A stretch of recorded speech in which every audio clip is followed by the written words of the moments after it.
Theorem 5.5 देखो, an Einstein space has constant curvature. Einstein space का curvature कैसा है? Constant.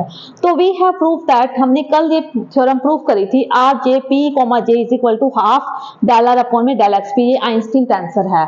Equation number first, where R J P is equal to G I J R I P, इसको हम इस तरीके से लिख सकते हैं, आर जे पी को G I J R I P. Equation number 2, the Einstein space, ये टेंसर है, ये स्पेस है। कल हमने दोनों डेफिनेशन पढ़ी थी, ये टेंसर की डेफिनेशन, ये space. R I P is equal to R upon में एन जी आई पी, तो दोनों साइड से जी आई जे से मल्टीप्लाई किया, जी आई जे, ठीक है। तो आई से ही कट गया, जी इधर आएगा तो R J P is equal to R upon में एन, तो सेम होते तो क्या आता है? डेल जी पी, ठीक है। आर जे, इसका जे के विद रिस्पेक्ट पार्शियल डेरिवेशन करेंगे तो R J P comma J is equal to R comma J N del J P. एक बार इसका करेंगे, एक बार इसका करेंगे, इसका करेंगे तो 0 हो जाता है, ठीक है। तो इसलिए इसका ही लिखा है मैंने, R comma J N del J P. R J P comma J is equal to 1 upon में एन, जे से जे कटेगा तो यहाँ पे क्या आएगा? R comma P. R J P comma J is equal to 1 upon में N del R upon में del X P. Equation third, इसका मान रखेंगे यहाँ पे, इक्वेशन थर्ड का मान रखेंगे इक्वेशन नंबर फर्स्ट में। तो दोनों को माइनस करेंगे तो n जो है वो स्पेस है, वी एन 2D स्पेस है, तो ये तो 0 हो नहीं सकता। तो डेल आर अपॉन में del X P is equal to 0। ये इसका दोनों साइड क्या कर दो? समाकलन। इसका करेंगे तो अवकलन से समाकलन कटेगा, आर 0 का समाकलन क्या होता है? सी। इट मींस क्या हो गया कि constant Einstein space has constant curvature, ठीक है। तो आइंस्टीन टेंसर और आइंस्टीन स्पेस की डेफिनेशन हमने यूज में किया है। हाँ जी, इस चैप्टर की लास्ट एग्जांपल है ये, और ऊपर लिखा हुआ है मोस्ट इंपॉर्टेंट, तो यहां से पढ़ते हैं। सबसे पहले यहां से शुरू है। The metric of V2 formed by the surface of sphere of radius r is given by ds square is equal to r square d theta square plus r square sin square theta d phi square in a spherical polar coordinate show that the surface of sphere is the surface of constant curvature 1 upon में r square, ठीक है। तो V2 है, V2 space है, यानी कि 2 dimensional space है, ठीक है। तो हम इसमें 2 ही लेंगे, तो मैट्रिक भी कैसी दे रखी है? 2 वाली दे रखी है। तो ds square is equal to r square d theta square plus r square sin square theta d phi square. और हमें बताना है कि इस सरफेस स्फीयर की जो सरफेस है वो कांस्टेंट कर्वेचर है। इसका आंसर क्या आएगा? 1 अपॉन में r स्क्वायर, ठीक है। तो पहले तो मैट्रिक लिखो, फिर x1 क्या है? थीटा, और x स्क्वायर क्या है? फाई, ठीक है। और G11 क्या है? r स्क्वायर, और G22 क्या है? r square sin square theta. G12 और G21 क्या है? 0 के बराबर।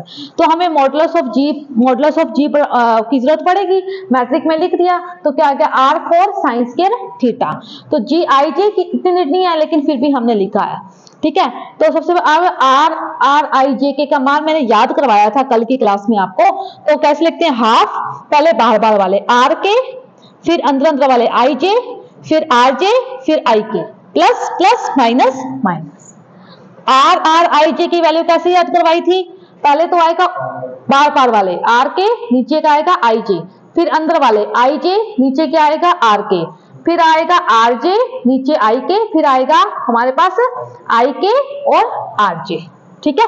प्लस G अल्फा बीटा का मान वही जो पर RK, ये रहा RK, इधर अल्फा, ठीक है, IJ, इधर IJ, इधर बीटा, माइनस RJ अल्फा, और IK बीटा।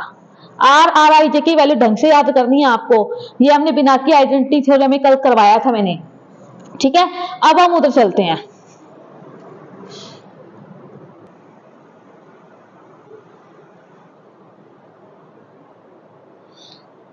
अब इधर आ जाओ, हमने किसकी वैल्यू निकाली है? R1212 की, ठीक है। R1212 की वैल्यू निकालो, तो हमने R की जगह 1, I की जगह 2, J की जगह 1 और K की जगह 2 इस इक्वेशन में रख दिया, ठीक है। R1212 की वैल्यू देखो यहाँ पे ये इस इक्वेशन में रख दिया मैंने। फिर इसके बाद इधर देखो 1 2 तो 0 है, ये खत्म हो गया।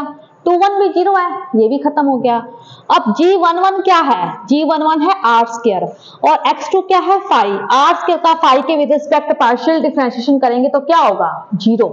तो ये लिया है half minus del square G22 del x1 del x1, ठीक है, प्लस अब अल्फा बीटा की जगह 1 1 पुट करो, G11, क्योंकि मेरे पास G11 और G22 की ही वैल्यू है, तो मैं अल्फा की जगह एक बार 1, बीटा की जगह 1 और दूसरी बार अल्फा की जगह 2, बीटा की जगह 2 रखूंगी। तो यहाँ 1 2 1 2 1 1 माइनस 1 1 1 2 2 1 प्लस G22 1 2 2 2 1 2 माइनस 1 1 2 2 2 2। ये मेरे पास इक्वेशन नंबर फर्स्ट आ गई। अब मुझे इनके मान निकालने हैं, ठीक है, ये जो अंदर लिखे हुए हैं इसका मान भी हम निकाल सकते हैं। G22 का मान रख दो, क्या आएगा R square sine square theta, और ये क्या है थीटा के रिस्पेक्ट दो बार पार्शियल डिफरेंशिएशन करना है, ठीक है। पहले देखो ये 1 1 1 और 2 2 2 जीरो है, क्योंकि तीनों का क्या होता है जीरो होता है।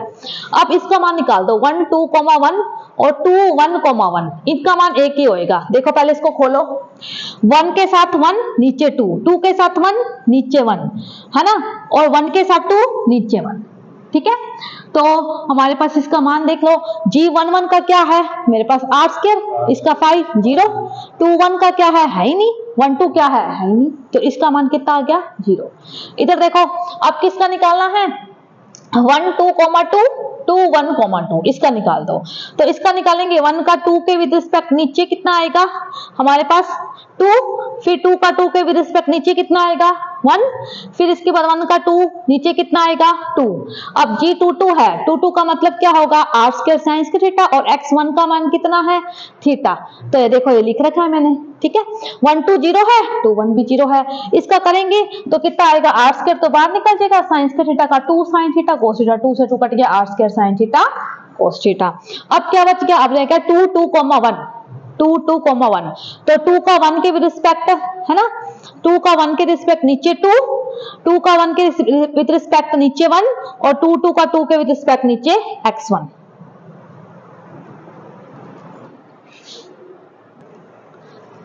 हाँ जी, 2 के साथ 1 नीचे 2, 2 के साथ 1 नीचे 2, 2 2 और नीचे क्या आएगा 1, 2 1 और 2 1 0 है, तो ओनली इसकी वैल्यूज रखेंगे माइनस हाफ डेल अपन में x1 theta R square sine square theta, तो इसका भी minus R square sine theta cos theta.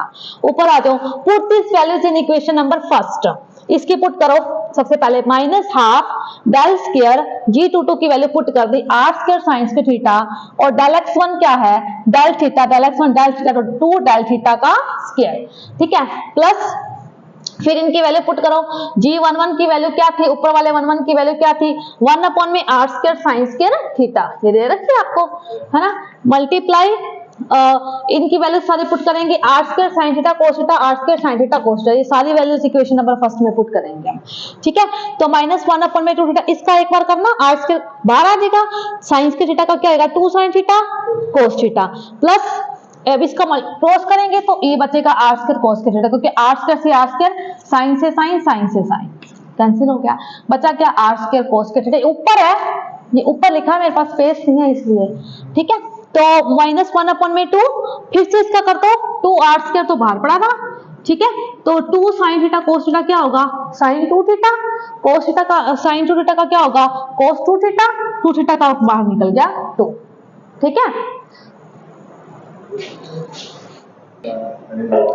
ये देखिए सबसे पहले 2 साइन थीटा कोस थीटा को लिख दिया साइन 2 थीटा, साइन 2 थीटा का हो गया कोस 2 थीटा, 2 थीटा का हो गया 2, ठीक है, 2 से 2 cancel, plus R square cos का theta minus R square cos 2 theta को लिख दिया कोस का थीटा माइनस साइन का theta, plus R square cos का थीटा, इसको अंदर से करेंगे तो आर स्क्वायर से आर स्क्वायर कोस कट जाएगा, minus minus plus R square sine का थीटा, ये R1212 की वैल्यू है।